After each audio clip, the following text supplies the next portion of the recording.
Hey YouTubers, welcome to Review in Black. Thanks for coming back. I know I've been on hiatus. I've been on COVID hiatus. But I said, look, I need to come back and do my reviews because I was turning up. Y'all was starting to tune in. So I gotta be consistent. I appreciate y'all. But so after a couple days of it being released and seeing so much hate and so much love alike, I think I'm gonna review Bad Hair. Our superstitions, well, those superstitions are in fact tributaries leading to rivers of truth about what you really are. So Bad Hair is written and directed by Justin Simien, who is the creator and director of Dear White People on Netflix. So been a fan of his for years at this point. So when I saw the trailer, saw he was doing it, already knew I was gonna see it. Then they throw Lena Waithe in there. She's acting, so it was like I'm seeing it, like there was no question about it. So but it's set in the early 90s, so it's a period piece. And shout out to the costumers, the set deck.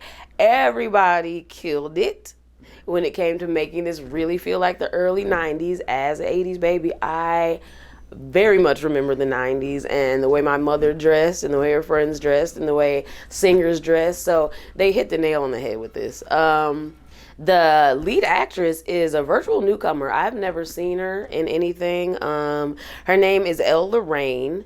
And I think I looked her up on IMDb, and this is maybe only her second thing ever. So she actually really killed it as a first-time actress. But just a quick rundown of the movie. So the movie takes place in the early 90s at the beginning of the weave craze, when weaves were just crazy. And it stars Elle Lorraine as the lead character, Vanessa Williams as her unbelievable boss. And it basically, do I have spoilers? Okay, I don't think I have any spoilers. So basically what the film is about is Elle, the lead character, she works at like a parody of BET sort of kind of network, and her dream is to be a VJ, but she has natural hair that she wears in its natural state, and basically in this climate of the early 90s when weave is taking off, she's being pressured to get a weave, and she finally does it. She finally gives in, and then her life changes for the better. But the weave starts to take on a mind of its own.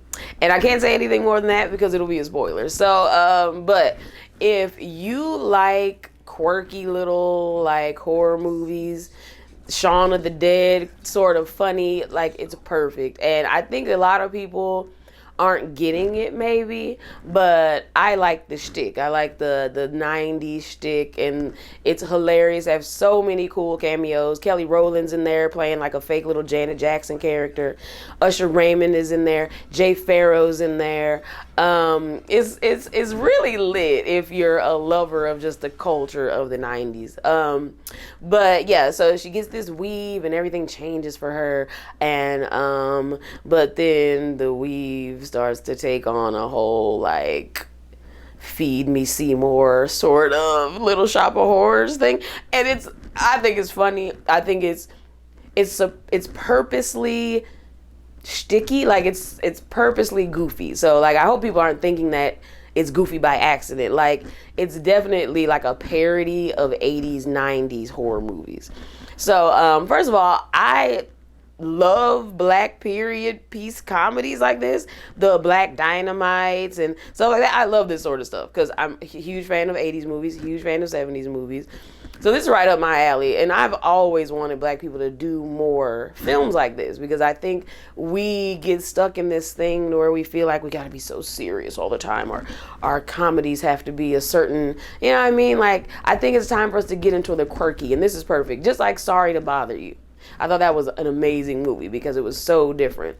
So shout out to Justin Simien for even coming up with an idea this hilarious. Also, there's a scene in this movie, and I gotta say, it may not be, but To my recollection, it is the first time I've ever seen anyone capture the trauma of being a black girl with natural hair and getting it braided.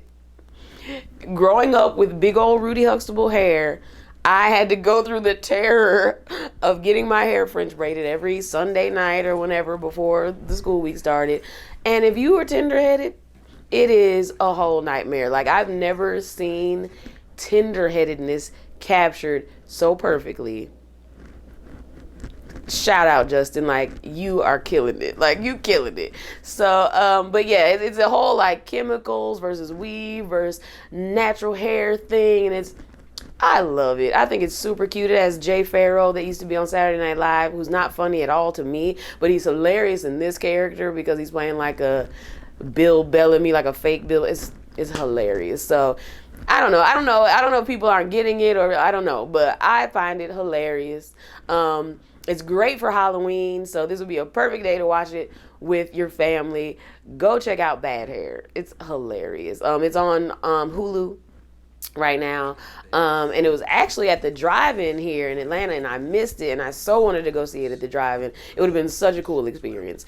Shout out to Justin Simeon for even having the courage to come up with this story and pitch it, because it's so quirky and so odd that I know a lot of people didn't understand it probably in whatever room he had to pitch it in. But shout out to him for that. Shout out to Jordan Peele for awakening this new like renaissance in black horror. I love it. I'm here for all of it. So matter of fact, I am here for all of it. And I shot a horror film called Kill Season last year. Please go look it up. It's in this YouTube channel, Kill Season. Check it out. It's super low budget, but it's black and it's scary and it's lit. But thank you guys for tuning in again. Go watch Bad Hair. Don't listen to Facebook. Don't listen to whatever these people talking about. Go watch Bad Hair. It's super funny, not for kids. Super funny and scary. Perfect for your Halloween night. Go check it out.